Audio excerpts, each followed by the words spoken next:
একজন লোক আমি দেখলাম যে আপনার হারামের মধ্যে খোলা জায়গায় কিছু জায়গায় কাবার বাহিরে যে কবুতর ওরে, তো এই কবুতরকে গম দিচ্ছে, চাউল দিচ্ছে, আরও কি কি নিয়ে গেছে এগুলো খাওয়াচ্ছে। তা আমি মজা করে বললাম, আপনি তো খুব ভালো লোক, মজা করছেন, খাওয়ান।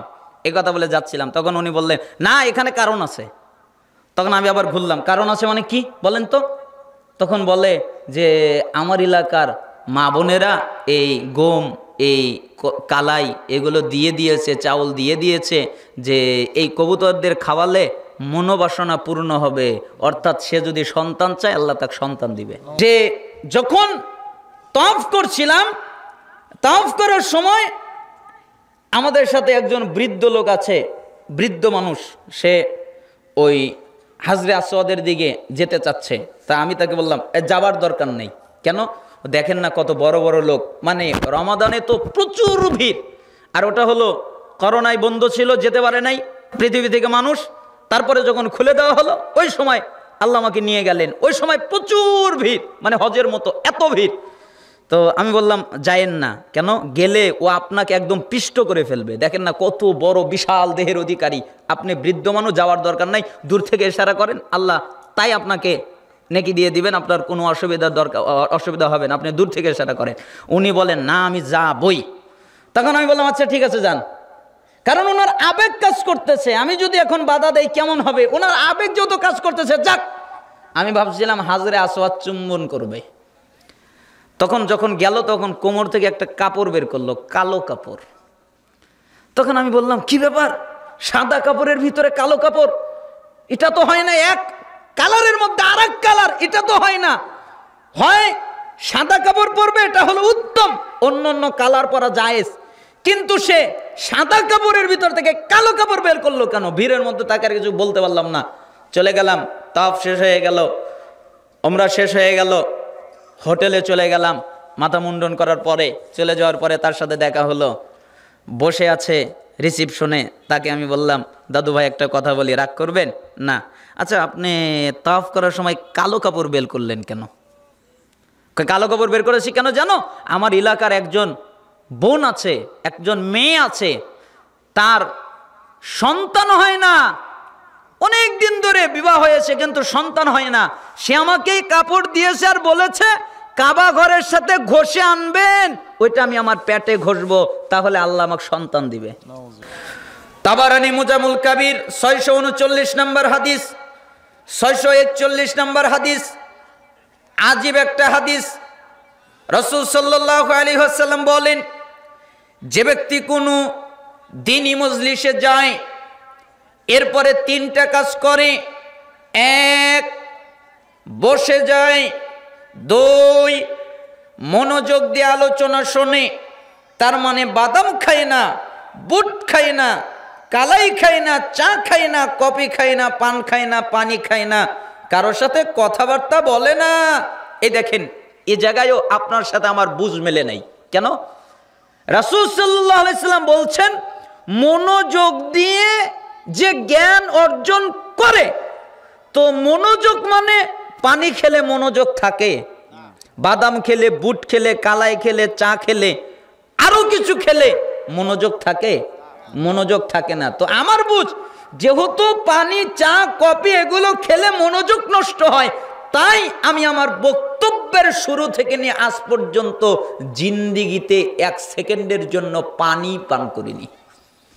কারণ আমি যেন আল্লাহর আয়াত পড়ছি, রসুলের হাদিস পড়ছি, ওই জায়গায় আমি অন্য কাজ করব কিভাবে আমার ভয় করে। এই যেটা আমার বুঝ, তা আপনার বুঝের সাথে তো আমার এক হবে না। আপনি যা মনে চাই তা খান, কিন্তু হাদিসে এসেছে যে মনোযোগ দিয়ে আলোচনা যে শোনে, তার মানে অমনোযোগ হয়, এরকম কোনো কাজ করে না, শেষ পর্যন্ত থাকে। মানে বৈঠক শেষ যতক্ষণ পর্যন্ত না হয় ততক্ষণ পর্যন্ত তারা থেকে বৈঠক শেষের দোয়া পাঠ করে উঠে যায়। আল্লাহ তাআলা বলেন, মুহাম্মদ জি আপনি বলেন, কি বলবো? কদ গফারাল্লাহু লাকুম যুনুবাকুম, আমি আল্লাহ তাদের অতীত জীবনের যত পাপ আছে সবগুলোকে মাফ করে দিয়েছি। আমি আল্লাহ কারো পরোয়া করি না। তার পাপ যদি হতে হতে আসমান এবং জমিন পর্যন্ত ভরে যায়, আসমান এবং জমিনে পাপ রাখার মতো জায়গা নেই, এত পাপ করেছে, এরপরেও যদি দ্বীনি মজলিসে বসে মনোযোগ দিয়ে আলোচনা শোনে, কোরআন হাদিস শোনে, ইলম অর্জন করে এবং বৈঠক শেষের দোয়া পাঠ করা পর্যন্ত অবস্থান করে, তাহলে আমি আল্লাহ তাদের গুনাহ মাফ করে দেই। আরো ওয়াবুদ্দিলাত সাইয়্যাতিকুম হাসানাত, আমি তাদের পাপকে নেকিতে পরিণত করে দিই। পাপ নেকি, আজীব হাদিস। সালাত আদায় করলে পাপ ক্ষমা হয়, পাপ নেকি হয় না। যাকাত দিলে, সিয়াম পালন করলে, হজ করলে পাপ ক্ষমা হয়, কিন্তু পাপ নেকি হয় না।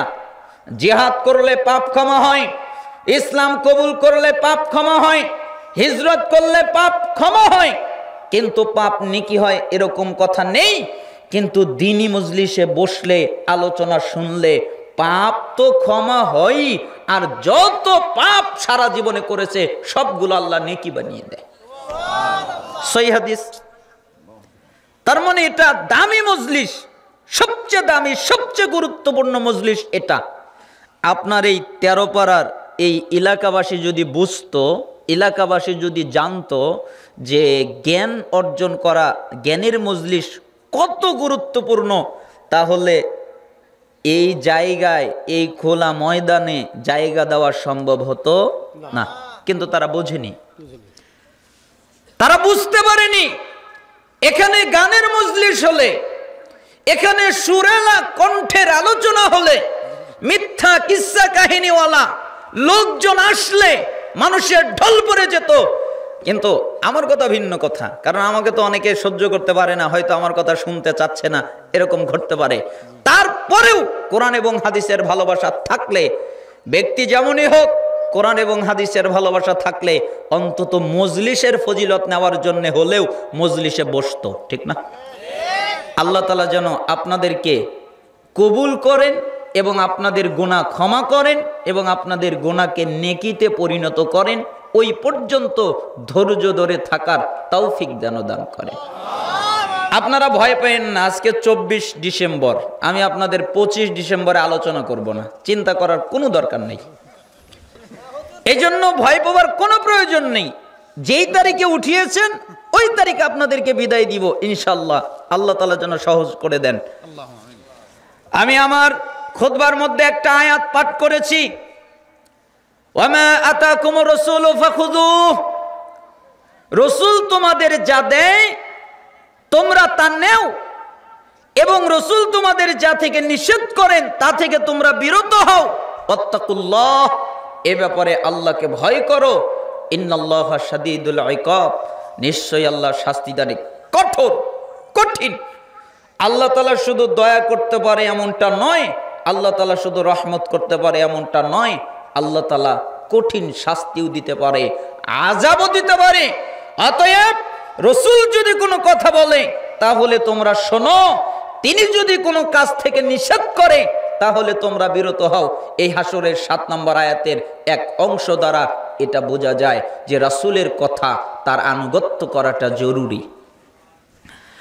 আপনি যদি কোরআনুল কারীম খোলেন, আলে ইমরানের 31 নম্বর আয়াত পাঠ করেন, তাহলে দেখবেন আল্লাহ তাআলা বলেছেন, কুল, হে নবী আপনি বলেন, ইন কুনতুম তুহিব্বুনাল্লাহ, তোমরা যদি দাবি করো আমি আল্লাহকে ভালোবাসি, আমরা আল্লাহকে ভালোবাসি, আমরা আল্লাহকে মুহাব্বত করি, এটা যদি দাবি করো, ফাত্তাবিউনি, তাহলে আমি নবীর ইত্তেবা করো, আমি নবীর অনুসরণ করো, আমি নবীর আনুগত্য করো। ইহবিবুকুমুল্লাহ, তাহলে আল্লাহ তাআলা তোমাদের ভালোবাসবেন। ওয়া ইয়াগফির লাকুম যুনুবাকুম, এবং তোমরা যত পাপ করেছো আল্লাহ সব ক্ষমা করে দিবেন। কার আনুগত্য করলে? রাসূলের আনুগত্য করলে। সূরা নূরের 52 নম্বর আয়াত আল্লাহ তাআলা বলেন, ওয়া ইতিউল্লাহ ওয়া রাসূলাহু ওয়া ইয়াখশাল্লাহ ওয়া ইয়াত্তাকিহি ফাউলাইকা হুমুল ফাইজুন। যে ব্যক্তি আল্লাহর আনুগত্য করে, যে ব্যক্তি রাসূলের আনুগত্য করে, তার মানে আল্লাহকে মেনে চলে, রাসূলকে মেনে চলে, আল্লাহর সামনে দাঁড়াতে ভয় পায়। আমি কিভাবে আল্লাহর সামনে দাঁড়াবো? আমি জিনা করি, আমি কিভাবে জিনা করতে পারি? আমি কিভাবে সুদ খেতে পারি, আমি কিভাবে ঘুষ খেতে পারি। দেখবেন আপনাকে একটু সাহাবীদের বর্ণনা দেখাই। মায়েজ বিন মালিক কি পরিমাণ আল্লাহকে ভয় করতেন। রাসূল সাল্লাল্লাহু আলাইহি সাল্লামের কাছে আসলেন, আল্লাহর নবী, জি আপনি আমাকে পবিত্র করেন।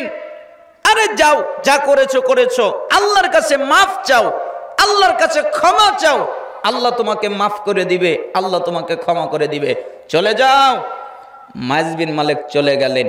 কিছু দূর যাওয়ার পরে তার যেন কেমন কেমন লাগে, তাই আবার ফিরে আসলেন, আল্লাহর নবী, জি আপনি আমাকে পবিত্র করেন না। আরে আমি তোমাকে কি বললাম তুমি বোঝোনি?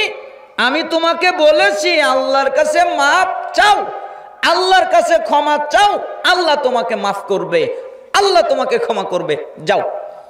এরপরে চলে গেলেন। কিছুক্ষণ পর আবার ফিরে আসলেন, আল্লাহর নবী, জি আপনি আমাকে পবিত্র করেন। তুমি কি আমার কথা বুঝতে পারো না? আর আমি তোমাকে বললাম আল্লাহর কাছে মাপ চাইতে, আল্লাহর কাছে ক্ষমা চাইতে। তুমি যত বড় পাপ করে থাকো না কেন, আল্লাহর কাছে মাপ চাও, ক্ষমা চাও, আল্লাহ তোমাকে মাফ করবে, আল্লাহ তোমাকে ক্ষমা করবে, যাও, চলে যাও। চলে গেলেন। চতুর্থবার আবার ফিরে আসলেন, আল্লাহর নবী কি হয়েছে, আমাকে পবিত্র করেন। তখন আর মায়েজকে আল্লাহ নবী সাল্লাল্লাহু আলাইহি সাল্লাম কিছু বললেন না। মায়েজ থেকে মুখ ঘুরিয়ে সাহাবীদের দিকে মুখ করে সাহাবীদেরকে বলেন, এই সাহাবীরা, জি এ মায়েজ কি পাগল নাকি যে আমার কথা বোঝে না?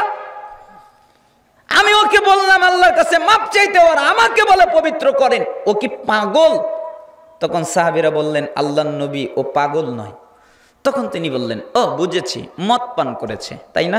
এ কারণে বিবেক হারিয়ে গেছে, যে কি করতে হবে বুঝতে পারছে না, কি বলতে হবে বুঝতে পারছে না। তখন একজন সাহাবী লাফ দিয়ে উঠলেন, এরপরে তার মুখের সাথে নাক লাগিয়ে দিয়ে বললেন, আল্লাহর নবী, জি মদ পানও করে নাই, তাহলে মদও পান করেনি, মাতালও নয়, তাহলে পাগলও নয়, আমার কথা বোঝে না কেন?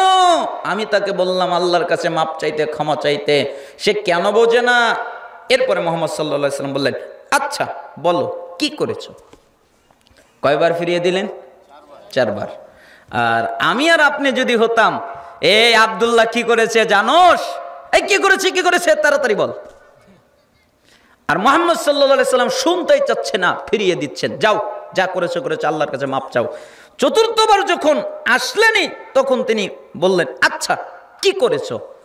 তখন তিনি বললেন, মানুষ যেটা বৈধভাবে করে আমি সেটা অবৈধভাবে করেছি, জিনা করেছি। তখন রাসূল সাল্লাল্লাহু আলাইহি সাল্লাম বললেন, আহ ইস, কতই না ভালো হতো আমায় যদি না জানাতে। আমি তোমাকে বললাম আল্লাহর কাছে মাপ চাও, ক্ষমা চাও, আল্লাহ মাফ করে দিবে, ক্ষমা করে দিবে, তুমি তা না করে আমাকে জানিয়ে ফেললে, কতই না ভালো হতো আমাকে যদি না জানাতে। আমাকে যেহেতু জানিয়ে ফেলেছো, বিচার হবেই। এই সাহাবীরা, জি মায়েজ বিন মালিককে মাটিতে অর্ধ পর্যন্ত গাড়ো, পাথর মেরে মেরে তাকে রক্তাক্ত করে মেরে ফেলে দাও, তার বেঁচে থাকার অধিকার নেই, সে জিনা করেছে, সে বিবাহিত। ঠিক মায়েজ বিন মালিককে পাথর মেরে মেরে মেরে রক্তাক্ত করে মেরে ফেলে দেওয়া হলো।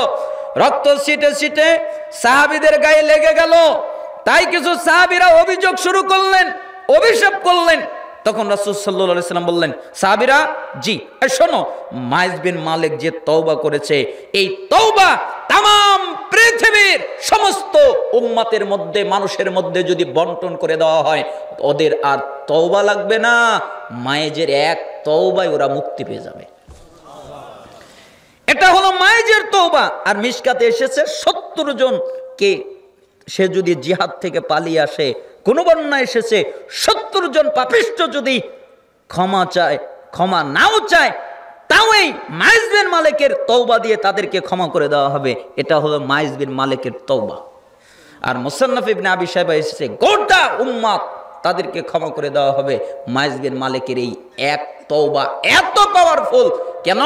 আল্লাহর সামনে দাঁড়াতে ভয় পেতেন। তাই আল্লাহ তাআলা বললেন, যে ব্যক্তি আল্লাহর সামনে দাঁড়াতে ভয় পায়, ওয়ায়াত্তাকিহি, এবং তাকওয়া অবলম্বন করে, তাকওয়া মানে পাপ থেকে বেঁচে চলে, সে হলো মুত্তাকি, তাকওয়া অবলম্বন করে, ফাউলাইকা হুমুল ফাইজুন, এরাই হলো সফল কাম। সূরা নিসার 13 নম্বর আয়াত, সূরা ফাতহের 17 নম্বর আয়াত, আল্লাহ তাআলা বলেন, যারা রাসূলের আনুগত্য করে আল্লাহ তাআলা তাদের এমন জান্নাত দেবেন যে পায়ের নিচ দিয়ে নদী প্রবাহিত হবে। যেমন সূরা আল আরাফ 158 নম্বর আয়াত যদি পড়েন, ফাআমিনু বিল্লাহি ওয়া রাসূলিহিন নাবিয়্যিল উম্মিয়্যি আল্লাযী ইউমিনু বিল্লাহি ওয়া কালিমাতিহি ওয়াত্তাবিউহু লাআল্লাকুম তাহতাদুন। তোমরা ঈমান আনো আল্লাহর প্রতি এবং আল্লাহর বার্তাবাহক উম্মি নবীর প্রতি। কেন? যে নবী আল্লাহর প্রতি ঈমান এনেছেন, আল্লাহ যে কিতাব নাজিল করেছেন ওই কিতাবের প্রতি ঈমান এনেছেন, তোমরা ওই নবীর আনুগত্য করো, তোমরা ওই নবীর ইত্তেবা করো, তোমরা ওই নবীর অনুসরণ করো, লাআল্লাকুম তাহতাদুন, তাহলে আল্লাহ তোমাদেরকে হিদায়াত দান করবেন। বলেন তো হিদায়াত কার আনুগত্য করলে? রাসূলের আনুগত্য করলে। এই 3 আয়াতে 4টা জিনিস পেলাম। 1 আল্লাহর ভালোবাসা, 2 হিদায়াত, 3 পাপ থেকে ক্ষমা, 4 জান্নাত। আবার শোনেন, 1 আল্লাহর ভালোবাসা, 2 হিদায়াত, 3 পাপ থেকে ক্ষমা, 4 জান্নাত। এই 4টা জিনিস যদি আল্লাহ আপনাকে দেয়, আপনার আর কিছু লাগবে? জান্নাতে যাওয়ার জন্য আর কিছুর প্রয়োজন নেই, সুখে থাকার জন্য আর কিছুর প্রয়োজন নেই, 4টাই এনাফ। আপনি আল্লাহর ভালোবাসাও পেলেন, আপনি হিদায়াতও পেলেন, আপনি ক্ষমাও পেলেন, আপনি জান্নাতও পেলেন। আপনার আর কি লাগে? এই সব কিছু পাওয়া যায় একমাত্র রাসূলের আনুগত্য করলে, ঠিক না? এজন্যই তো আবু দাউদের 4607 নম্বর হাদিস, তিরমিজি 2676 নম্বর হাদিস, ইবনে মাজার 43 নম্বর হাদিস, ইবনে হিব্বানের 5 নম্বর হাদিস, সহিহ তারগিব ওয়াত তারহিবের 37 নম্বর হাদিস। রাসূল সাল্লাল্লাহু আলাইহি ওয়াসাল্লাম বলেন, ওয়া ইন্নাহু মান ইয়াইশ মিনকুম বাদি ফাসায়ারা ইখতিলাফান কাসীরা ফালাইকুম বিসুন্নতি ওয়া সুন্নাতিল খুলাফাইর রাশিদিন আল মাহদিয়্যিন আদ্দু আলাইহা বিন নওয়াজিজ। শোনো, তোমরা যারা আমার পরে বেঁচে থাকবে, আমি আর তোমাদের মধ্যে বেশি দিন বেঁচে থাকবো না, তোমরা যারা আমার পরে বেঁচে থাকবে তারা দেখতে পাবে অনেক ইখতিলাফ, অনেক মতভেদ, অনেক মতানৈক্য, একজনের সাথে আরেকজনের কোনো মিল নেই, এরকম তোমরা দেখতে পাবে। যখন তোমরা ইখতিলাফ দেখবে, যখন তোমরা মতভেদ দেখবে, এক হুজুর এক রকম বলে, আরেক হুজুর আরেক রকম বলে, এক বক্তা এক রকম বলে, আরেক হুজুর আরেক বক্তা আরেক রকম বলে, যখন উম্মত ইয়াদখুলুনাল জান্নাহ ইল্লা মান আবা, আমার যত উম্মত আছে সবাই জান্নাতে যাবে, কেউ বাকি থাকবে না, আমার উম্মতেরা জান্নাতে যাবে, বাকি কেউ থাকবে না। তবে যারা আবা করে তারা জান্নাতে যাবে না। আবা শব্দের অনেকগুলো অর্থ হয়, 2টি অর্থ বেশি গ্রহণীয় এবং আমাদের দেশে খুব পরিচিত। তার একটা হলো, যে ব্যক্তি বলে আমি রাসূলকে মানি না সে আবা করে, অথবা যে ব্যক্তি বলে আমি জান্নাত মানি না সে আবা করে। যে বলে আমি রাসূলকে মানি না, যে বলে আমি জান্নাত মানি না সে আবা করে। তাই সাহাবীরা জিজ্ঞেস করলেন, হে আল্লাহর রাসূল সাল্লাল্লাহু আলাইহি সাল্লাম, কে বলল আমি নবীকে মানি না, কে বলল আমি জান্নাত মানি না, এ কথা কে বলল, কে আবার আবা করলো? তখন তিনি বললেন, শোনো, মান আতাআনি দাখালাল জান্নাহ, যারা আমার আনুগত্য করলো ওরা জান্নাতে চলে গেল, ওমান আসানি ফাকাদ আবা, যারা আমার অবাধ্যতা করলো ওরাই আমাকে অস্বীকার করলো। তার মানে আমি নবী যেটা নিষেধ করেছি ওই নিষেধকৃত বিষয় যে করবে, ওই নিষেধকৃত বিষয় যে আনুগত্য করবে, যে মেনে চলবে, ওই আমাকে অস্বীকার করলো, ও আমাকে মানলো না। তার মানে বোঝা যাচ্ছে রাসূলকে মানার অর্থ হলো তার আনুগত্য করা, রাসূলকে না মানার অর্থ হলো তার আনুগত্য না করা। বুঝতে পারেননি? এই জন্য একজন সালাফ বলেছেন যে মানুষ কথার মাধ্যমে রাসূলকে মানে, তার মানে যদি জিজ্ঞেস করা হয় আপনারা কি রাসূলকে মানেন, তাহলে সবাই বলবে হ্যাঁ আমরা রাসূলকে মানি। তার মানে কথার মাধ্যমে এরা রাসূলকে মানে, কিন্তু আনুগত্যের মাধ্যমে এরা রাসূলকে ত্যাগ করে।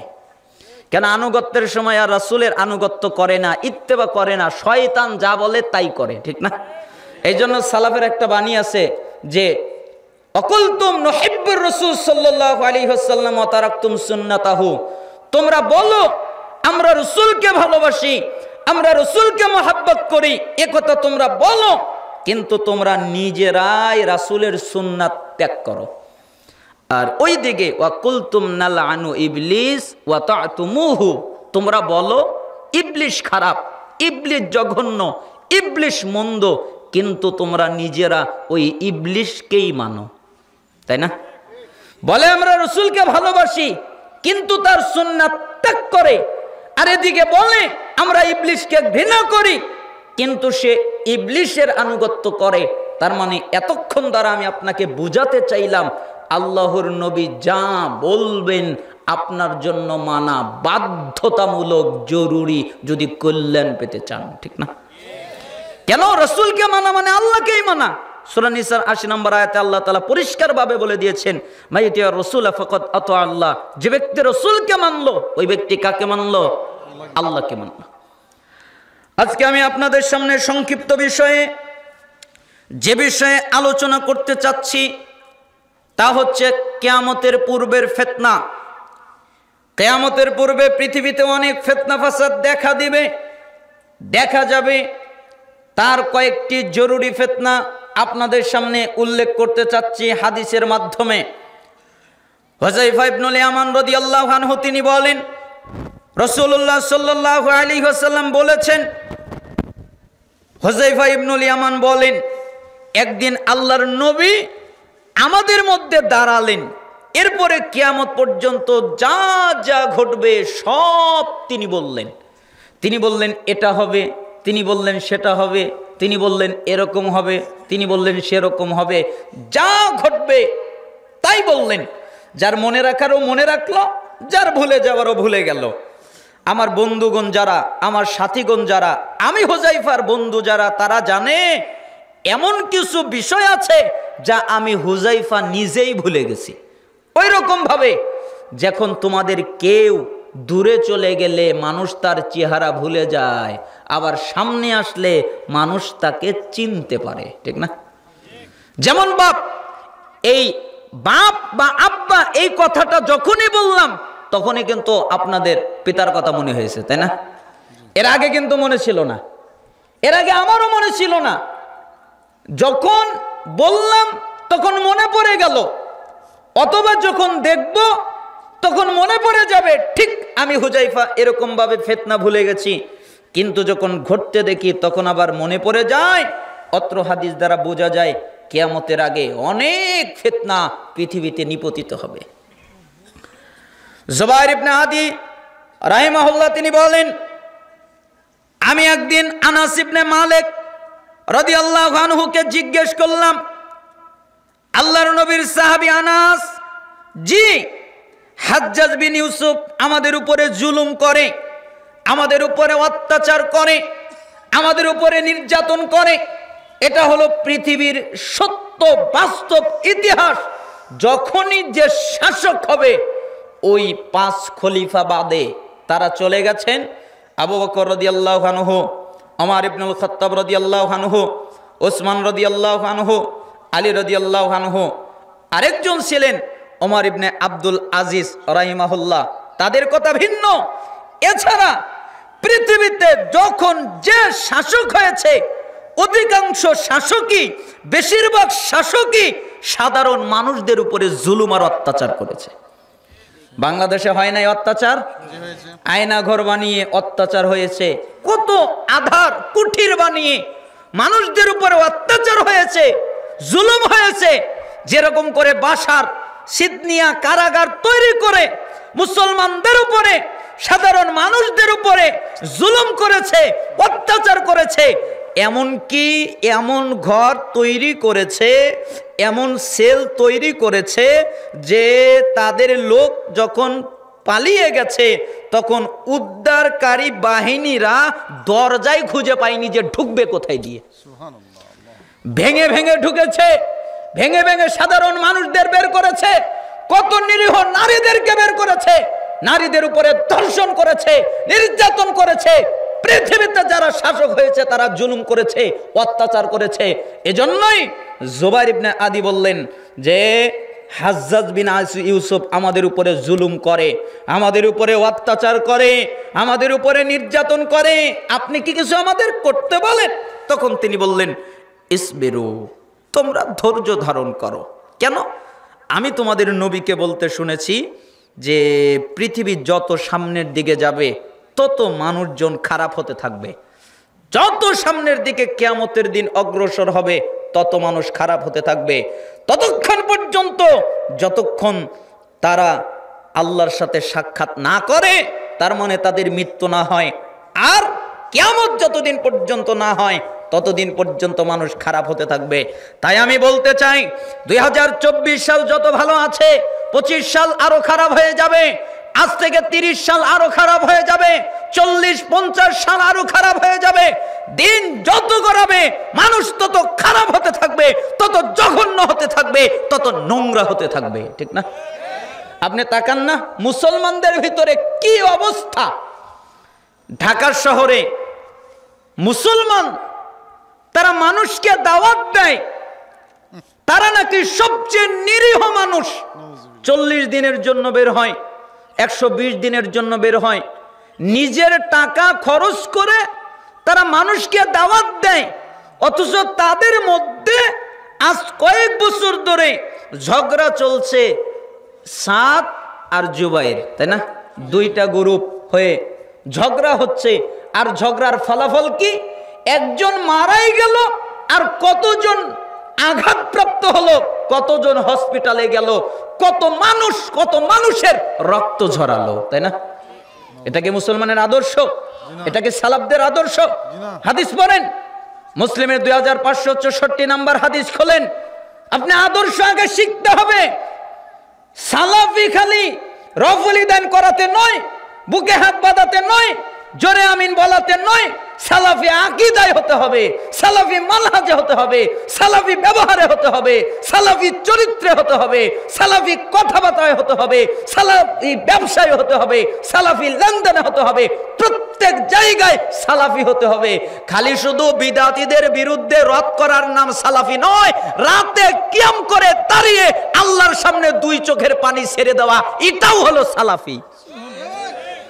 শুধুমাত্র এরকম হলেই হয় না, এজন্য সালাফদের চরিত্র আপনাকে বুঝতে হবে। মুসলিমের 2564 নম্বর হাদিস খোলেন, দেখেন এত সুন্দর আদর্শ, এত সুন্দর চরিত্র আল্লাহ রাসূল সাল্লাল্লাহু আলাইহি সাল্লাম গঠন করতে বললেন। আবু হুরায়রা রাবী, তিনি বলেন রাসূল সাল্লাল্লাহু আলাইহি সাল্লাম বলেছেন, লা তাহাসাদু, তোমরা পরস্পরে হিংসা করো না। তার মানে একজনের সাথে আরেকজনের হিংসা করা যাবে না। ওয়ালা তানাজাসু, তোমরা একজন আরেকজনের মধ্যে দালালি করে দাম বাড়িয়ে দিও না। তার মানে দুজনের মধ্যে দালালি করে দাম বাড়ানো যাবে না। এ কথা তো আপনারা বুঝে গেছেন। কিভাবে? একজন গরু বিক্রি করতেছে, ও বলতেছে ও নিজেরই লোক, 30,000 দিবি বলে ও চলে গেল। তখন আরেকজন লোক এসে বলল 28,000 দিবেন। কই অমুকে 30,000 বলল, তাই দিলাম না, আপনাকে 28,000-এ দিব। তার মানে কি করলো? দাম বাড়িয়ে দিয়ে গেল। রাসূল সাল্লাল্লাহু আলাইহি সাল্লাম বললেন, তোমরা দুজনের মধ্যে দালালি করে দাম বাড়িয়ে দিবা না যে কোনো বিষয়ে। ওয়ালা তাবাগাদু, তোমরা নিজেদের মধ্যে বিদ্বেষ রাখবে না। আমার প্রতি কেউ বিদ্বেষ যেন না রাখে, সে যদি মুসলিম হয়, আমিও যেন কারো প্রতি বিদ্বেষ না রাখি, আমি যদি মুসলিম হই। ওয়ালা তাদাবারু, তোমরা কেউ কারো পিছু নিও না। তার মানে পিছনে ঘুরে ঘুরে দোষ ত্রুটি খুঁজে বের করার চেষ্টা করো না, এটা হারাম। ওয়ালা ইয়াবি বাতুকুম আলা বাইই বাত, তোমরা কারো বেচা কেনার সময় আগবেরে কিনা বেচা করো না। কেন? আমার ভাই যদি একটা জিনিস কিনে আর আমি যদি গিয়ে ওই জিনিস কিনতে চাই, আমার ভাইয়ের কষ্ট হবে না? বলবে আমি কিনতেছিলাম আর ও এসে দাম করা শুরু করলো। অথবা আমি একটা জিনিস বিক্রি করতেছি, আরেকজন যদি মাঝখান থেকে এসে বলে যে আমারটা নেন, তাহলে কষ্ট লাগবে না? এজন্য রাসূল সাল্লাল্লাহু আলাইহি সাল্লাম বললেন, কারো কেনা বেচার সময় আগবেরে তোমরা কেনা বেচা করো না। এমনকি বিবাহের সময় একজন বিবাহের প্রস্তাব দিয়েছে, আপনি ওই জায়গায় প্রস্তাব দিতে পারবেন না ততদিন যতক্ষণ পর্যন্ত ওই প্রস্তাব নিজে উঠিয়ে না নেয়, ততক্ষণ পর্যন্ত আপনি প্রস্তাব দিতে পারবেন না, নিষেধ। এটা হলো মুসলমানদের আদর্শ। এরপরে রাসূল সাল্লাল্লাহু আলাইহি সাল্লাম বললেন, ওয়াকুনু ইবাদাল্লাহি ইখওয়ানা, তোমরা সবাই আল্লাহর বান্দা, ভাই ভাই হয়ে যাও। আল মুসলিম আকুল মুসলিম, মুসলমান মুসলমানের ভাই। একজন মুসলমান আর একজন মুসলমানের কি ভাই? আরো জোরে বলেন কি ভাই? যেরকম মায়ের পেটের ভাই ভাই, ঠিক একজন মুসলমান আর একজন মুসলমানের ভাই। তার মানে তোমরা মুসলমান মুসলমানের ভাই। এরপরে রাসূল সাল্লাল্লাহু আলাইহি ওয়াসাল্লাম বললেন, লা ইয়াজলিমুহু, মুসলমান মুসলমানের উপরে জুলুম করতে পারে না। একজন মুসলমান আর একজন মুসলমানের উপরে কোনোভাবে কোনো রকম ভাবে জুলুম করতে পারে না। ওয়ালা ইয়াখযুলুহু, মুসলমান মুসলমানকে তুচ্ছ করতে পারে না, তাচ্ছিল্য করতে পারে না, সহায়হীন ভাবে সম্বলহীন ভাবে ছেড়ে দিতে পারে না। ওয়ালা ইয়াকযিবুহু, মুসলমান মুসলমানের সাথে মিথ্যা বলতে পারে না। ওয়ালা ইয়াহকিরুহু, মুসলমান মুসলমানকে হেয় করতে পারে না, এটা হতে পারে না। আত-তাকওয়া হাহুনা ওয়া ইউশিরু ইলা সাদরিহি সালাসা মাররাতিন, এ কথা বলে তিনি বুকের দিকে ইঙ্গিত করে বললেন, তাকওয়া এখানে, তাকওয়া এখানে, তাকওয়া এখানে। তার মানে কলিজার ভিতরে তাকওয়া থাকে। এরপরে বললেন, বিহাসবি ইমরিইম মিনাশ শাররি আইয়াহকিরা আকাহুল মুসলিম, প্রত্যেক মুসলমানের উপরে নিষিদ্ধ, বৈধ নয় সে একটা মুসলমানের খারাপ হওয়ার জন্য, একটা মুসলমানের মন্দ হওয়ার জন্য, একটা মুসলমানের বাজে হওয়ার জন্য এতটুকু যথেষ্ট, সে আর একজন মুসলমানকে খারাপ বলে। তার মানে আমি যদি আর একজন মুসলমানকে খারাপ বলি, তাহলে খারাপ কে? আমি আর একজনকে খারাপ বলতে পারবো না। কেন আমি আর একজনকে খারাপ বলবো? ও আমার চাইতে আল্লাহর কাছে বেশি প্রিয় হতে পারে, যেটা আমি জানি না। ওই রিকশাওয়ালাকে আমি আজকে ধাক্কা দিয়েছি, ওই রিকশাওয়ালাকে আজকে আমি গালি দিয়েছি, ওই রিকশাওয়ালা আমার কাছে 5 টাকা ভাড়া বেশি চেয়েছে, তাই আমি ওর উপরে জুলুম করেছি। হতে পারে আমি 5 ওয়াক্ত সালাত আদায় করি, কিন্তু ওই রিকশাওয়ালা রাত যখন গভীর হয় তখন আল্লাহর সামনে দাঁড়িয়ে 2 চোখের পানি ছেড়ে দেয়। এটা ঘটতে পারে, পারে না? ওই রিকশাওয়ালা আমার চাইতে আল্লাহর কাছে বেশি প্রিয় হতে পারে না? হতে পারে। এজন্য রাসূল সাল্লাল্লাহু আলাইহি সাল্লাম বললেন, একজন মুসলমানের খারাপ হওয়ার জন্য এতটুকু যথেষ্ট, সে আর একজন মুসলমানকে খারাপ বলে। এরপরে বললেন, কুল্লুল মুসলিম আলাল মুসলিমি হারাম দামুহু ওয়া মালুহু ওয়া ইরদুহু, প্রত্যেক মুসলমানের উপরে হারাম অপর মুসলমানের জন্য। মুসলমান মুসলমানের রক্ত বের করতে পারে না। কোন মুসলমান কোন মুসলমানকে আঘাত করে রক্ত বের করতে পারবে না। মুসলমান মুসলমানের সম্পত্তি মেরে দিতে পারে না, কোনোভাবে সম্পত্তি মেরে দিতে পারে না। মুসলমান মুসলমানের সম্মান নষ্ট করতে পারে না, কোনোভাবেই সম্মান নষ্ট করতে পারে না। তাহলে বাংলাদেশে ঢাকা শহরে টঙ্গীর ইজতেমা ময়দানে 2 গ্রুপ মারামারি করে একজন আর একজনকে রক্তাক্ত করছে, একজন আর একজনের বিরুদ্ধে চলে যাচ্ছে। তাহলে এই হাদিস অনুযায়ী তাদের অবস্থা কি হবে? যেখানে আল্লাহর নবী বললেন মুসলমান মুসলমানের রক্ত বের করতে পারে না, ঠিক ওইখানে মুসলমানেরাই মুসলমানের রক্ত বের করে। অথচ এটা উচিত ছিল না, এটা জরুরি ছিল না। এজন্য আপনাদেরকে আদর্শ শিক্ষা দেওয়ার জন্য হাদিসটা অনুবাদ করলাম। পৃথিবীর কোন এলাকাবাসী যদি এই হাদিস অনুযায়ী চলে, ওই এলাকা স্বর্ণালী স্বর্ণের যুগ হিসেবে পরিণত হয়ে যাবে। আল্লাহ সুবহানাহু ওয়া তাআলা আমাদের এই হাদিস অনুযায়ী আমল করার তৌফিক দান করুন। কিয়ামতের পূর্বের একটা ফিতনা হলো, আল্লাহর নবী যে ইসলাম রেখে গেছেন ওই ইসলাম পাওয়া যাবে না। আপনি যদি খোঁজেন ওই ইসলাম পাবেন না, ওই ইসলাম পাওয়া যাবে না। উম্মে দারদা রাদিয়াল্লাহু আনহু তিনি বলেন, দাখালা আলাইয়া আবু দারদা ওয়া হুয়া মুগদাবুন, একদিন আবু দারদা রাদিয়াল্লাহু আনহু তিনি রাগান্বিত অবস্থায় ঘরে প্রবেশ করলেন। এত রাগ, কোনোদিন তাকে এত রাগ অবস্থায় দেখা যায়নি, কিন্তু ওই দিন তিনি রেগে ঘরে প্রবেশ করলেন। তাই আমি জিজ্ঞেস করলাম, মা আকদাবাক, কি ব্যাপার, আপনি রেগেছেন কেন, রাগ করেছেন কেন, আপনি রেগে আছেন কেন? তখন তিনি জবাবে বললেন, আল্লাহি, আল্লাহর কসম, মা আরিফু মিন উম্মতি মুহাম্মদ সাল্লাল্লাহু আলাইহি ওয়াসাল্লাম শাইআ ইল্লা আন্নাহুম ইউসাল্লুনা জামিআ, জামাতে নামাজ ছাড়া, জামাতে সালাত ছাড়া আমি মুহাম্মদ সাল্লাল্লাহু আলাইহি সাল্লামের দ্বীনের কিছুই সমাজে দেখতে পাচ্ছি না, তাই রেগে গেছি। বলেন তো সমাজে কি আছে? জামাতে নামাজ আছে, আর কি নাই? কিচ্ছু নাই। একথা আবু দারদা বললেন। বুখারীর 650 নম্বর হাদিস, এটা বের করে মিলিয়ে দেখেন। শুধু নয়, তিরমিজি 2447 নম্বর হাদিস, আনাস ইবনে মালিক রাদিয়াল্লাহু আনহু তিনি বলেন একই কথা, মা আরাফু মিম্মা কুন্না আলাইহি আলা আহদি রাসূলিল্লাহ সাল্লাল্লাহু আলাইহি ওয়াসাল্লাম। তিনি বললেন যে রাসূলের সময়ে চর্চিত দিনের কিছুই আমি এখন সমাজে দেখতে পাচ্ছি না। আল্লাহর রাসূলের সময়ে চর্চিত যেই দিন ছিল আমি ওটা দেখতে পাচ্ছি না। তখন সাহাবীরা বললেন, আমরা বললাম আইনা সলাহ, সালাত তো আছে। আপনি বললেন কিছুই নাই। নামাজ তো আছে, নামাজ আদায় করে এরকম লোক তো আছে। তখন তিনি বললেন, শোনো, আওয়ালাউ তাসনাউ ফি সলাতিকুম মা কদ আলিমতুম, আরে নামাজে সলাতে কি অবহেলা তৈরি করেছে, কি অলসতা তৈরি করেছে, এটা তো তোমরা ভালো করেই জানো, তাই না? সলাত আদায় করে অবহেলা করে, সলাত আদায় করে অলসতা নিয়ে, ঠিক না? অধিকাংশ মানুষ। আচ্ছা, আপনারা একটা কথার জবাব দেন, আল্লাহ কি কখনো মিথ্যা বলেন? একথা ভাবাই গুনাহ। আল্লাহ কখনো মিথ্যা বলতে পারেন না। তিনি যা বলেন তাই সত্য, ঠিক না? তাহলে আল্লাহ যে কোরআন নাজিল করেছেন এর প্রত্যেক আয়াত সত্য না মিথ্যা? সত্য। যদি কেউ বলে যে আয়াতের একটা শব্দ মিথ্যা, তাহলে তার ঈমান থাকবে? তাহলে এই আয়াতের প্রত্যেকটা আয়াত কি সত্য? তাহলে আল্লাহ তাআলা বললেন, ইন্নাস সালাতা তানহা আনিল ফাহশাই ওয়াল মুনকার, নিশ্চয়ই সালাত মানুষকে পাপ থেকে বাঁচায়, অশ্লীলতা থেকে বাঁচায়, অন্যায় থেকে বাঁচায়। কিন্তু তো বুঝলাম না, নামাজ মানুষকে পাপ থেকে বাঁচায়, অন্যায় থেকে বাঁচায়, অশ্লীলতা থেকে বাঁচায়।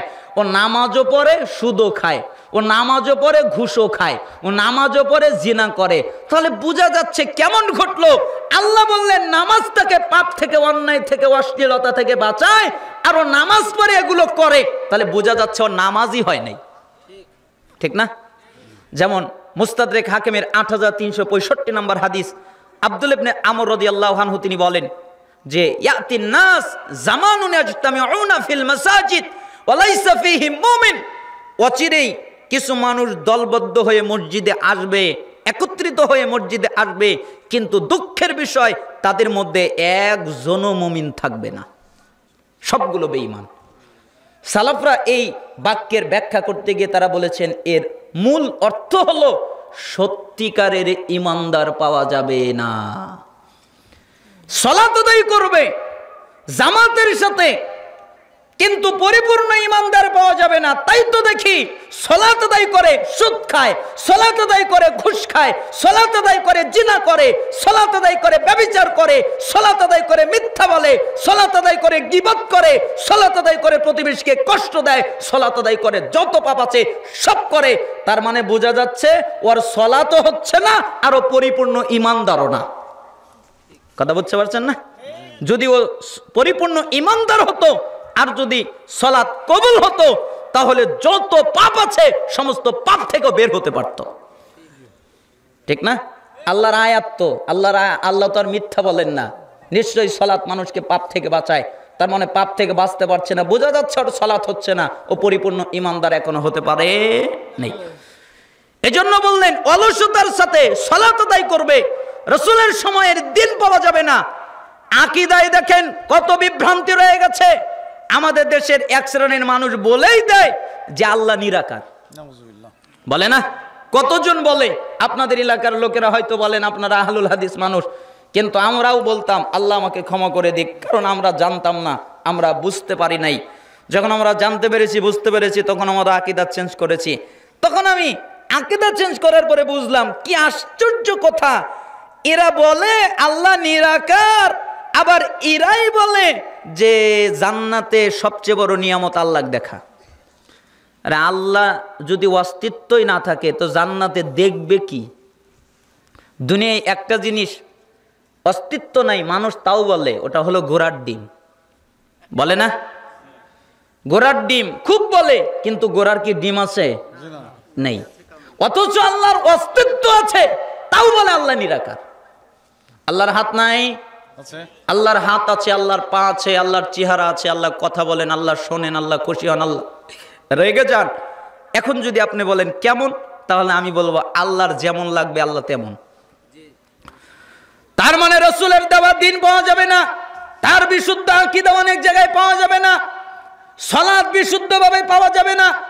কত মানুষ রসুলের মতো সালাত আদায় করে না, রসুলের পদ্ধতিতে সালাত আদায় করে না, নিজেদের মাযহাবের বানানো পদ্ধতিতে সালাত আদায় করে, নিজেদের তরিকায় সালাত আদায় করে, রসুলের নিয়ম নীতিতে সালাত আদায় করে না। কত মানুষ রসুলের পদ্ধতিতে যাকাত দেয় না। আল্লাহর নবী বলেছেন যাকাত দিতে, যাকাত দেওয়ার উত্তম পদ্ধতি হলো টাকা দেওয়া, আর এরা যাকাত দেয় কাপড় দিয়ে, আর অন্যভাবে ফিতরা দিবে হলো খাদ্য দিয়ে, ওই জায়গায় দেয় টাকা দিয়ে। মানে যেখানে যা ওইটা সব উল্টিয়ে দিয়েছে। আমি ভাবতাম যে হজ একটা ভালো ইবাদত, কেন হজে অন্তত কেউ শিরিক করে না, এটা আমি ভাবতাম।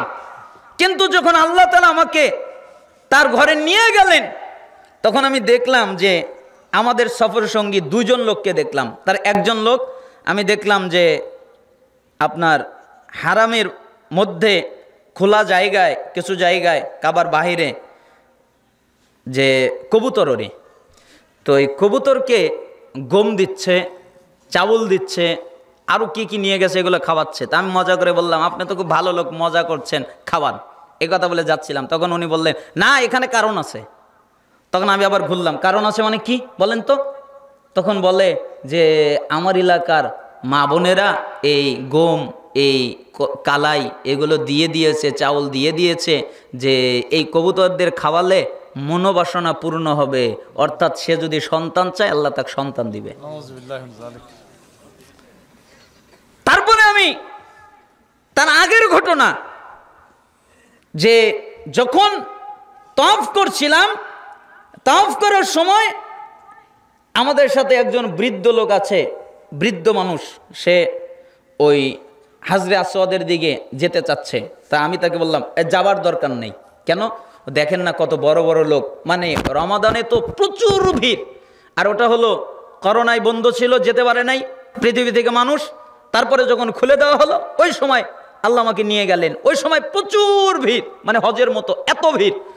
তো আমি বললাম যায়েন না। কেন? গেলে ও আপনাকে একদম পিষ্ট করে ফেলবে। দেখেন না কত বড় বিশাল দেহের অধিকারী, আপনি বৃদ্ধ মানুষ, যাওয়ার দরকার নাই, দূর থেকে ইশারা করেন, আল্লাহ তাই আপনাকে নেকি দিয়ে দিবেন, আপনার কোনো অসুবিধা হবে না, আপনি দূর থেকে ইশারা করেন। উনি বলেন না আমি যাবই। তখন আমি বললাম আচ্ছা ঠিক আছে যান, কারণ ওনার আবেগ কাজ করতেছে, আমি যদি এখন বাধা দেই কেমন হবে, ওনার আবেগ যত কাজ করতেছে যাক। আমি ভাবছিলাম হাজরে আসওয়াদ চুম্বন করবে। তখন যখন গেল, তখন কোমর থেকে একটা কাপড় বের করলো, কালো কাপড়।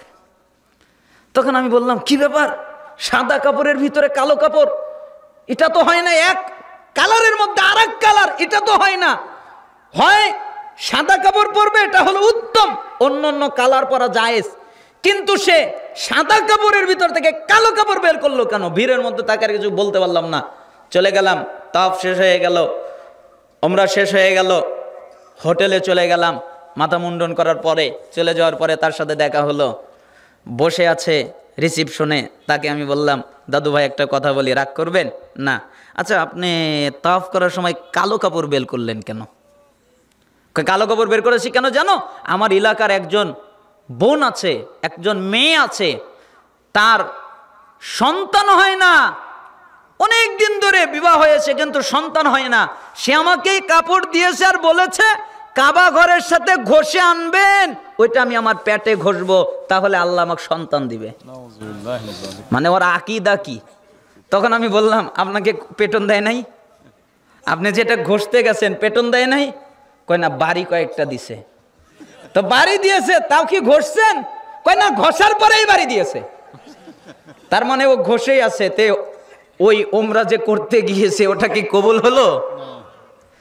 তার মানে এটার ভিতরেও শিরক। আমি বুঝতে পারতাম না কি আকীদা, কি বিশ্বাস। তার মানে হজের মধ্যেও মানুষ শিরিক করে বেড়ায়। রাসূলের যুগের, রাসূলের সময়ের হজ পাওয়া যায় না। এজন্য সালাফরা বললেন, উসমান রাদিয়াল্লাহু আনহু যখন ইন্তেকাল করলেন, এরপরে যখন মুসলিমদের মধ্যে দ্বন্দ্ব লেগে গেল, তখন তিনি এই কথা বললেন। তার মানে এখনকার সময়, এখনকার অবস্থা কত জটিল আর কঠিন হতে পারে। কিয়ামতের পূর্বের একটা ফিতনা, আবু উমামা আল বাহিলি রাদিয়াল্লাহু আনহু তিনি বলেন, রাসূল সাল্লাল্লাহু আলাইহি ওয়াসাল্লাম বলেছেন, ইসলামের রশি একের পর এক ছিঁড়ে যাবে। যখন কোনো রশি ছিঁড়ে যাবে তখন মানুষ তার পরেরটা ধরে থাকার চেষ্টা করবে। ফাওয়ালুহুন্না নাকদাল হুক, সর্বপ্রথম যে রশিটা ছিঁড়ে যাবে সেটা হলো শাসন ব্যবস্থার রশি। তোমরা শাসন ব্যবস্থা পাবে না, শাসন ব্যবস্থা পাওয়া যাবে না। এখন জোর যার মুল্লুক তার, যার ক্ষমতা বেশি সে মানুষের উপরে জুলুম করে বেশি। এখন জুলুমের উপরে, এখন অত্যাচার উপরে, এখন মিথ্যার উপরে, এখন ধোঁকাবাজির উপরে, এখন চাঁদাবাজির উপরে, এখন অত্যাচারের উপরে শাসন ব্যবস্থা চলে।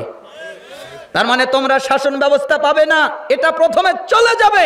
ওই রকম শাসন ব্যবস্থা তোমরা পাবে না। ওয়া আখিরুহুন্নাস সালাহ, আর শেষ যেটা চলে যাবে সেটা হলো সলাত, সেটা হলো নামাজ। তোমরা সলাত পাবে না, তোমরা নামাজ পাবে না। তার মানে এক সময় নামাজও কি হয়ে যাবে, উঠে যাবে।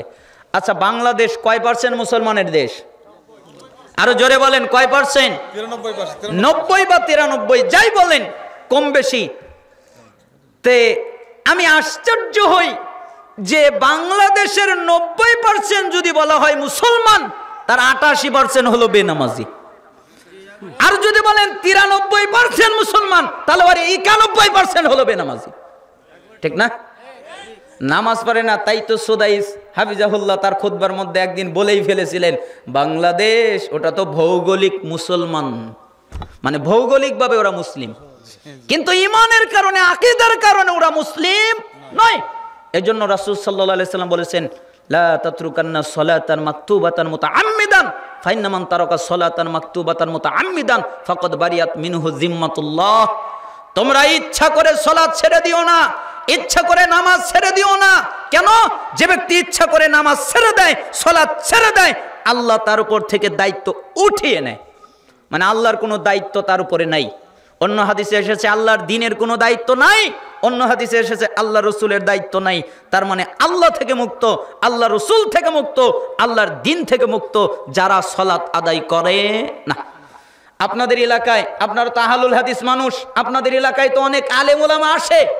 আচ্ছা, আপনারা কি বলেন, যারা নামাজ পড়ে না ওরা কি মুসলমান? আরো জোরে বলেন, ওরা কি মুসলমান? তাহলে কি কাফের? কেন বলতে ভয় পাচ্ছেন? যারা নামাজ পড়ে না ওরা কি কাফের। দলিল সূরা তাওবার 5 নম্বর আয়াত, সূরা তাওবার 11 নম্বর আয়াত, অথবা আপনি মুসলিমের 82 নম্বর হাদিস দেখতে পারেন, ইন্না বাইনা রাজুল ওয়া বাইনা শিরক আল কুফর সালাত, নিশ্চয় একটা ব্যক্তির মধ্যে পার্থক্য হলো সালাত। যারা সালাত আদায় করে ওরা ঈমানদার, যারা সালাত আদায় করে না ওরা কাফের। তিরমিজি 2618 নম্বর হাদিস, বাইনাল কুফরি ওয়াল ঈমান তারকুস সালাত, নিশ্চয় একটা ঈমানদার একটা কাফের, এদের মধ্যে পার্থক্য সালাত। যারা সালাত আদায় করে ওরা ঈমানদার, যারা সালাত আদায় করে না ওরা কাফের। তিরমিজি 2621 নম্বর হাদিস, আলাহাদুল্লাযী বাইনানা বাইনাহুমুস সালাহ ফামান তারাকাহা ফাকাদ কাফার, আমাদের মধ্যে তাদের মধ্যে পার্থক্য নামাজ সালাত। যারা সালাত আদায় করে ওরা ঈমানদার, যারা সালাত আদায় করে না ওরা কাফের। ইবনে মাজার 1080 নম্বর হাদিস, লাইসা বাইনাল আবদি ওয়া শিরকিল্লাহ তারকুস সালাহ ফাইজা তারাকা ফাকাদ আশরাক, নিশ্চয় একটা বান্দা, মুসলিম বান্দা, একটা কাফের, একটা মুশরিক, এদের মধ্যে পার্থক্য সালাত। যেই ব্যক্তি সালাত ছেড়ে দিল, নামাজ ছেড়ে দিল, ওই ব্যক্তি শিরক করলো। তার মানে সালাত ছেড়ে দেওয়াটাও কি শিরক। পরবর্তী প্রজন্ম সাহাবী আব্দুল্লাহ বিন মাসউদ রাদিয়াল্লাহু আনহু বলেন, এখন কিন্তু উঠিয়েন না। কেন? শয়তান কিন্তু ছো মারবে, কারণ এখন হলো শেষ সময়। দেখবে তুই এতক্ষণ ছিলি, এখন যদি তোকে আমি না নিতে পারি তাহলে তো আমার খুব বিপদ আছে। এজন্য শয়তান বলবে, এই তুই কি শান্তি চাস, তুই কি কল্যাণ চাস, ভালো লাগতেছে না, ওঠ বাড়ির যা, প্রস্রাবে এসেছে। এখন চাপ মারবে বেশি, কারণ 5-6 মিনিট 10 মিনিট আপনাদের সামনে কথা বলবো, আর তো শয়তান নিয়ে যাবে। এজন্য শয়তানকে সুযোগ দিবেন না। আল্লাহ তাআলা যেন আমাদেরকে শেষ পর্যন্ত থাকার আর গুনাহ ক্ষমা হওয়ার আর পাপ নেকি হওয়ার এই ফজিলত নিয়ে যাওয়ার তৌফিক যেন আল্লাহ আমাদের দান করেন। সাহাবী আব্দুল্লাহ বিন মাসউদ রাদিয়াল্লাহু আনহু তিনি বলেন, মান তারাকাস সালাহ ফালা দীন লাহু, যারা সালাত আদায় করে না তাদের দিন ধর্ম নাই। আলী রাদিয়াল্লাহু আনহু বলেন, মাল্লাম ইউসাল্লি ফাহুয়া কাফিরুন, যারা সালাত আদায় করে না ওরা হলো কাফের। আবু দারদা রাদিয়াল্লাহু আনহু বলেন, লা ঈমান লিমান লা সালাত লাহু, ওই ব্যক্তির ঈমান নেই যেই ব্যক্তি সালাত আদায় করে না। ওমর ইবনুল খাত্তাব রাদিয়াল্লাহু আনহু বলেন, লা হাযযা ফিল ইসলাম লিমান তারাকাস সালাহ, ওই ব্যক্তির ইসলামে কোনো জায়গা নেই যেই ব্যক্তি সালাত আদায় করে না।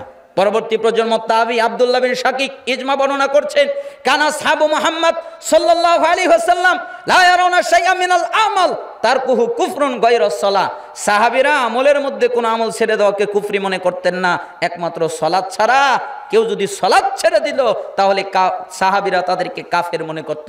রাসূলের ফতোয়া, সাহাবীর ফতোয়া, তাবির ফতোয়া, ইমাম আহমদ বিন হাম্বল রাহিমাহুল্লাহ তার আকীদার কিতাব উসুলুস সুন্নাহর মধ্যে আকীদা পরিষ্কার করেছেন, যারা সালাত আদায় করলো না ওরা কুফরি করলো, আর এই কুফরি বড় কুফরি। এই কুফরির কারণে তারা কাফের হয়ে গেল, আর তারা কাফের হয়ে যাওয়ার কারণে ইসলামী শাসন ব্যবস্থা থাকলে তাদেরকে মৃত্যুদণ্ড দেওয়া বৈধ হয়ে গেল। তার মানে যারা সালাত আদায় করে না তাদের বেঁচে থাকার কোনো অধিকার নেই। যদি ইসলামী শাসন ব্যবস্থা থাকে তাহলে বেনামাজি এত খারাপ। যারা সালাত আদায় করে না সে যদি মেয়েকে বিয়ে দেয় বিয়ে হবে না, বিয়ে বাতিল। একটা পুরুষ ছেলে সালাত আদায় করে না তার সাথে মেয়েকে বিয়ে দেওয়া যাবে না, বিয়ে বাতিল। একটা মেয়ে সালাত আদায় করে না তার সাথে কোনো ছেলেকে বিয়ে দেওয়া যাবে না, তাহলে এ বিয়ে বাতিল। স্বামী সালাত আদায় করে স্ত্রী সালাত আদায় করে না, স্ত্রী সালাত আদায় করে স্বামী সালাত আদায় করে না, তাহলে সূরা মুমতাহিনার 10 নম্বর আয়াত অনুযায়ী অটো তালাক, অটোমেটিক তালাক, একাই তালাক। 1 তালাক 2 তালাক 3 তালাক বলা লাগে না, খালি সালাত ত্যাগ করেছে, একজন পরে আরেকজন পরে না, তাই তালাক হয়ে যায়। যারা সালাত আদায় করে না তাদের কোনো জানাজা নেই। আরে জানাজা তো দূরের কথা, যারা সালাত আদায় করে না তাদের জন্য কাফনের কাপড় কেনা জায়েজ নেই। কাফনের কাপড় তো দূরের কথা, তারা মারা গেলে তাদেরকে গোসল দেওয়া বৈধ নয়। একবার কেন 100 বার যদি গোসল দেয় আর 500 বছর যদি সাবানের মধ্যে চুবিয়ে রাখে তাও কোনোদিন পবিত্র হবে না, ও হলো অপবিত্র। ওর জন্য কবর খনন করা জায়েজ নেই। ও যদি মারা যায় মুসলমানের কবরস্থানে ওকে দাফন করা জায়েজ নেই। কোন সালাফ মজা করে বলতেন যে কুকুরকে যেরকম মারা গেলে ফেলে দিলে দুর্গন্ধ বের হয়, ঠিক ও যদি মারা যায় আর যদি ফেলে দেওয়া হয় দুর্গন্ধ বের হবে, মানুষের কষ্ট হবে, তাই ওকে গর্ত করে ওখানে পুঁতে রাখবে, যেরকম কুকুরকে পুঁতে রাখে। খবরদার পুঁতার সময় যেন না বলে বিসমিল্লাহি আলা মিল্লাতি রাসূলিল্লাহ, এটা যেন না বলে। যদি বলতেই হয় তাহলে যেন বলে বিসমিল্লাহি আলা মিল্লাতি ইবলিস, আমি ওকে ইবলিসের মিল্লাতে রাখলাম। ও সারা জীবন রসুলকে মানে নাই, আর আমি আজকে ওকে রাসূলের মিল্লাতে রাখবো? যে সালাত আদায় করে না তার জানাজা নেই। আল্লাহর নবী তার মায়ের জন্য দোয়া করতে চায়, আল্লাহ অনুমতি দেয়নি। আল্লাহর নবী তার বাপের জন্য দোয়া করতে চায়, আল্লাহ অনুমতি দেয়নি। আল্লাহর নবী তার চাচার জন্য দোয়া করতে চায়, অনুমতি দেয়নি। সূরা তাওবার 113 নম্বর আয়াত পড়বেন এবং তার ব্যাখ্যা পড়বেন, তাফসীর পড়বেন। মুসনাদে আহমদেও এসেছে, ওই আয়াতের তাফসীরে এসেছে আল্লাহর নবী তার মায়ের জন্য দোয়া করতে চাইলেন, আল্লাহ অনুমতি দিলেন না। বাকি সব তাফসীরে এসেছে আল্লাহর নবী তার চাচার জন্য দোয়া করতে চাইলেন, আল্লাহ অনুমতি দিলেন না। বললেন মা কানা লিন নবী ওয়াল্লাযিনা আমানু ইস্তাগফিরু লিল মুশরিকিন, ইমানদার আর যারা নবী তাদের জন্য জায়েজ নয় কাফের মুশরিকদের জন্য দোয়া করা, ক্ষমা চাওয়া। এমনকি সূরা তাওবার 84 নম্বর আয়াত দ্বারা আল্লাহ উল্লেখ করেছেন তুমি তাদের জানাজার সালাত আদায় করো না, যারা মুশরিক যারা কাফের তাদের জানাজা বৈধ নয়। অতএব যত মানুষ বেনামাজির জানাজা পড়বে তত মানুষ পাপী হিসেবে গণ্য হবে। বেনামাজির কোনো জানাজা নেই। বেনামাজি যদি কোনো পশু জবে করে, মুরগি জবে করে, গরু জবে করে, ছাগি জবে করে, ছাগল জবে করে, উট জবে করে, হালাল কোনো প্রাণী জবে করে, তাহলে তার জবকৃত গোশত খাওয়া জায়েজ নেই। ইমাম আহমদ বিন হাম্বল রাহিমাহুল্লাহ বলতেন একমাত্র বিদাতিরাই বলতে পারে জায়েজ, কিন্তু আহলুস সুন্নাহ ওয়াল জামাতের আকীদা অন্তর্ভুক্ত যারা তারা একমত বেনামাজির জবকৃত জন্তুর গোশত খাওয়া যাবে না। তাহলে বেনামাজি কত খারাপ। আর ওর এক নেকিও নাই। আমি নামাজ না পড়লে কি হবে, আমি এত মোটাও দান করি, আমি রমজানের রোজা রাখি, আমি যাকাত দেই, আমি হজ করি। আচ্ছা বাজারে যদি কেউ বাজার করতে যায় আর বিশাল বড় একটা ব্যাগ নিয়ে যায়, ব্যাগের নিচে যদি কাটা থাকে, তাহলে বলেন তো কয়টা বাজার আনতে পারবে? একটাও না। এজন্য আল্লাহ নবী সাল্লাল্লাহু আলাইহি ওয়াসাল্লাম বলেছেন আউয়ালু মা ইউহাসাবু বিহিল আবদু ইয়াউমাল কিয়ামাতিস সালাহ ফাইন সালাহা সালাহা সাইরু আমালিহি ওয়া ইন ফাসাদাত ফাসাদা সাইরু আমালিহি। কিয়ামতের দিন বান্দার সর্বপ্রথম হিসাব হবে সালাতের। যার সালাত টিকবে যত ইবাদত করেছে সব টিকবে, যার সালাত টিকবে না যত ইবাদত করেছে সবগুলো বাতিল হয়ে যাবে। তার মানে সালাত আছে সব আছে, সালাত নাই কিচ্ছু নাই। এর দ্বারা আপনারা কি বুঝলেন যে সালাত পড়লেও হবে না না পড়লেও হবে? কি বুঝলেন আপনারা? কি বুঝলেন? তাহলে কি আপনার আমার সাথে একমত? সালাত আদায় করার জন্য একমত? কে কে একমত? দুই হাত উঁচু করে দেখান। লিল্লাহি তাকবীর। আল্লাহকে বলেন, হে আল্লাহ, আমরা আর সালাত ছেড়ে দিব না, আমরা আর নামাজ ছেড়ে দিব না। আল্লাহ আপনাদের কবুল করুন, আপনাদের 5 ওয়াক্ত সালাত জামাতের সাথে আদায় করার তৌফিক দান করুন। যুবক ভাইরা ইচ্ছা করলে কনসার্টের ব্যবস্থা করতে পারত, ইচ্ছা করলে গানের মজলিস করতে পারত, কিন্তু তা না করে তাফসিরুল কোরআন মাহফিলের ব্যবস্থা করেছে। তাফসিরুল কোরআন মাহফিল, অদুঃখিত, আমি ওয়াজ মাহফিল মনে করে ওয়াজ শুরু করে দিয়েছি। তাফসির করা উচিত ছিল, আয়াতের ব্যাখ্যা করা বেশি উচিত ছিল। যাই হোক, ভুল হয়ে গেছে। তার মানে যুবক ভাইরা তাফসিরুল কোরআন মাহফিলের আয়োজন করেছে, ওয়াজ মাহফিলের তাফসিরুল কোরআন মাহফিলের আয়োজন করেছে, কিন্তু যুবক ভাইরা যদি নামাজ না পড়ে, এই তাফসিরুল কোরআন মাহফিল করার দ্বারা তার কোনো উপকার নাই।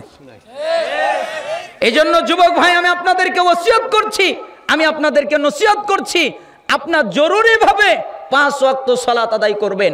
আর যত ভাইয়েরা এখানে আছেন, আপনাদের প্যান্ট যদি টাকনুর নিচে থাকে তাহলে প্যান্ট কেটে দিবেন, পারবেন না? ইনশাআল্লাহ। ওই রকম করিয়েন না যে টাকনুর নিচে প্যান্ট রয়ে গেছে, ভাঁজ করি, মানে ভাঁজ করে তুলেন। এটা কিন্তু আপনি বলেন নাই, কে বলেছে? শয়তান। কারণ শয়তান জানে ও যদি কাটে জীবনেও আর নিচে আসবে না। এই জন্য শয়তান বলেছে তোর কাটার দরকার কি, তুই ভাঁজ কর। ভাঁজ করলে তো উপরেই থাকলো, ভাঁজ করলে কোথায় থাকলো? উপরেই থাকলো। তোর উপরেই রাখ, উপরেই রাখে। একটু একটু একটু একটু একটু করে ওয়াসওয়াসা দিতে দিতে দিতে ওই উপর থেকে একসময় নিচে নেমে আসে। এই জন্য প্যান্ট কি করবেন? কাটবেন। টাকনুর নিচে প্যান্ট পরলে আল্লাহ এত রেগে যান, আল্লাহ তার দিকে তাকান না, আল্লাহ তাকে পবিত্র করেন না, আল্লাহ তাকে ক্ষমা করেন না। তাহলে টাকনুর নিচে প্যান্ট পরা যাবে? যুবক ভাইয়েরা, আমি অনেককে দেখেছি আপনাদের প্যান্ট টাকনুর নিচে রয়েছে। আপনাদেরকে অনুরোধ করি, আপনাদের প্যান্ট টাকনুর নিচে যতটুকু থাকবে কাটবেন, না হলে আপনার ওই টাকনু জাহান্নামে যাবে। আপনি কোথায় যাবেন তা জানি না, আপনার টাকনু যাবে। টাকনু যদি যায় তা আপনি কোথায় যাবেন? তাহলে বুঝে নেন, আপনার টাকনু যাবে। কারণ হাদিসে এসেছে, যেই টাকনুর নিচে কাপড় পরিধান করলে টাকনু কোথায় যাবে? জাহান্নামে যাবে। আল্লাহ সুবহানাহু ওয়া তাআলা আমাদেরকে এই 5 ওয়াক্ত সালাত আদায় করার, এবং অবশ্যই আমাদেরকে আল্লাহ সুবহানাহু ওয়া তাআলা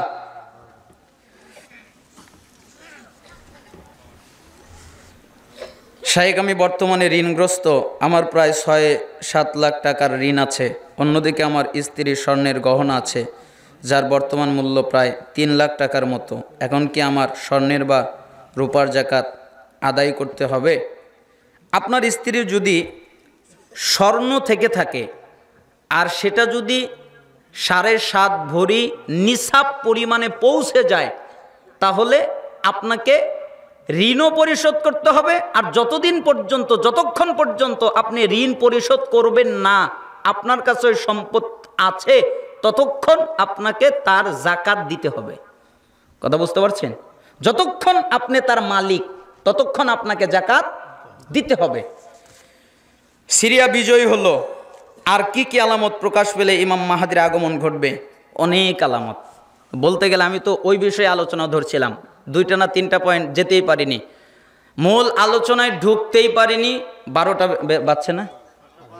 ও 12টা 1 বাজে, আর কথা বলা উচিত হবে না। এখন 25 তারিখ, আল্লাহ তাআলা ক্ষমা করুন। হে আল্লাহ, আমাদের যারা অসুস্থ তাদের শিফায়ে কামিলা আজেলা দান করেন। আল্লাহ, আমাদের যারা অভাবী অভাব থেকে অব্যাহতি দান করেন। আল্লাহ, আমাদের যারা ঋণী ঋণ থেকে রক্ষা করেন। আল্লাহ, যখন তোমরা আলেমে ইখতিলাফ দেখবে, মতভেদ দেখবে, তখন তোমাদের উপরে আবশ্যক কর্তব্য হলো আমার সুন্নাতকে আঁকড়ে ধরা, আমার খোলাফায়ে রাশেদিনের সুন্নাতকে আঁকড়ে ধরা, মারির দাঁত দিয়ে কামড়ে শক্ত করে আঁকড়ে ধরা। মারির দাঁত দিয়ে কামড়ে শক্ত করে আঁকড়ে ধরার কথা তিনি কেন বললেন?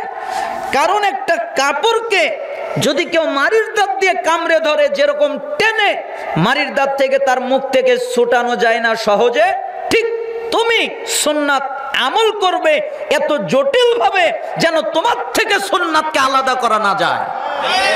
এজন্যই তো আমি মাঝে মধ্যে বলি যে বাপ আহলে হাদিস, তাই আমি আহলে হাদিস, একথা বিশুদ্ধ নয়। বাপ আহলে হাদিস দেখে আমি আহলে হাদিস, আর বাপ যদি আহলে হাদিস না হয় আমি আহলে হাদিস নয়, একথা ঠিক নয়। বাপ আহলে হাদিস নয়, কিন্তু আমি আহলে হাদিস হতে পারি। পৃথিবীতে যেখানে যারা মানুষের মতামত উপেক্ষা করে কোরআন এবং বিশুদ্ধ হাদিস মেনে চলে, ওরাই হলো আহলে হাদিস। এজন্যই আমরা বলতে চাই, আমরা হলাম আহলুল হাদিস মানুষ। আমাদের আকীদা, আমাদের বিশ্বাস, আমাদের ঈমান এতটা মজবুত, আমরা এতটা মজবুত করেছি সুন্নাতকে পালন করার ক্ষেত্রে যে আমরা ফাঁসির মঞ্চে ঝুলতে রাজি আছি। প্রয়োজনে ফাঁসির মঞ্চে ঝুলে আমাদের জীবনকে বিসর্জন দিয়ে দিব, তবু ইমামের পিছনে সূরা ফাতিহা পড়া বন্ধ করতে, আমিন জোরে বলা বন্ধ করতে ছাড়তে পারবো না। কেন? আমরা হলাম আহলুল হাদিস। আমরা রাফুল ইদাইন বন্ধ করতে পারবো না, আমরা বুকে হাত বাঁধা বন্ধ করতে পারবো না, আমরা পায়ে পা কাঁধে কাঁধ মিলানো বন্ধ করতে পারবো না, আমরা ইমামের পিছনে সূরা ফাতিহা পড়া বন্ধ করতে পারবো না, আমরা জোরে আমিন বলা বন্ধ করতে পারবো না। কেন? আমরা হলাম আহলুল হাদিস। আহলুল হাদিস মানে সে কোরআন এবং হাদিসকে, সুন্নাতকে শক্ত করে আঁকড়ে ধরে। আর আল্লাহর নবী সাল্লাল্লাহু আলাইহি সাল্লাম তো বলেইছেন যে তোমাদের সময়ে এমন একটা যুগ আসবে, এমন একটা সময় আসবে যেই সময়ে আমার সুন্নাতের উপরে অটল থাকা, কায়েম থাকা কঠিন হয়ে যাবে। কিন্তু ওই সময়েও যদি কেউ আমার সুন্নাতের উপরে অটল থাকে, তাহলে 50 জন শহীদের সওয়াব আল্লাহ তাকে একাই দান করবে। এজন্যই আপনাদেরকে অনুরোধ করতে চাচ্ছি, রাসূলের সুন্নাত, রাসূলের কথা, রাসূলের আনুগত্য করাটা কত যে জরুরি। বুখারী ৭২৮০ নম্বর হাদিস, আবু হুরায়রা রাবি, তিনি বলেন রাসূল সাল্লাল্লাহু আলাইহি ওয়াসাল্লাম বলেছেন, কুল্লু উম্মতি